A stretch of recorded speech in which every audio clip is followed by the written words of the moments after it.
Hi, Father Ian Van Heusen here. So a friend asked me to do a video on the current coronavirus and our situation.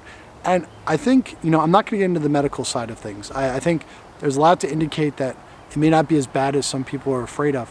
But let's just play around with the possibility of dying for a second here. I think underlying a lot of the fear is there's a lot of fear of death. And I'm going to be talking with a parish. I'm going to be doing a parish mission and addressing this whole idea of dying.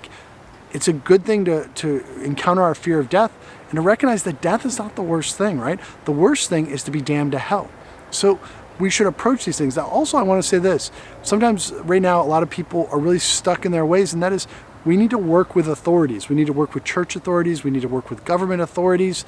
We really have to be careful. I think right now in America, and some people have this really strong individualistic tendency.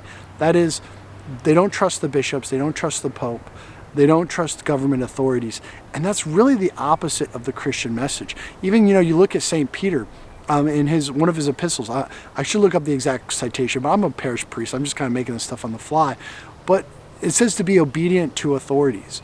And there's always this sense that as Catholics and as Christians, our fundamental orientation is one of trust. That is, even a corrupt government, and even with corrupt church leadership, there should be a certain deference to authority. People don't like this in America, but it's the truth of how Christians and Catholics have understood things for 2,000 years.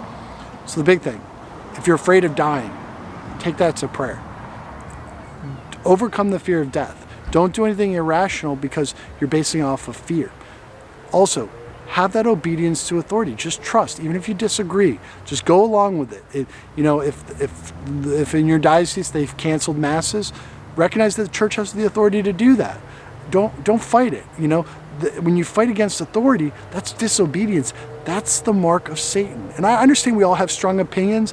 I have strong opinions. I believe in a lot of ways we're in the grip of the heresy of modernism, and that's really infected the church. I get all that stuff. I get people think that they got to fight the system, but that's really not the path of a Catholic saint. Even though we're striving to overcome heresy, we're striving to rejuvenate the church with tradition, we have to be obedient to authority. Jesus was, the saints were, we got to do the same. So chill out a little bit and just go with the flow.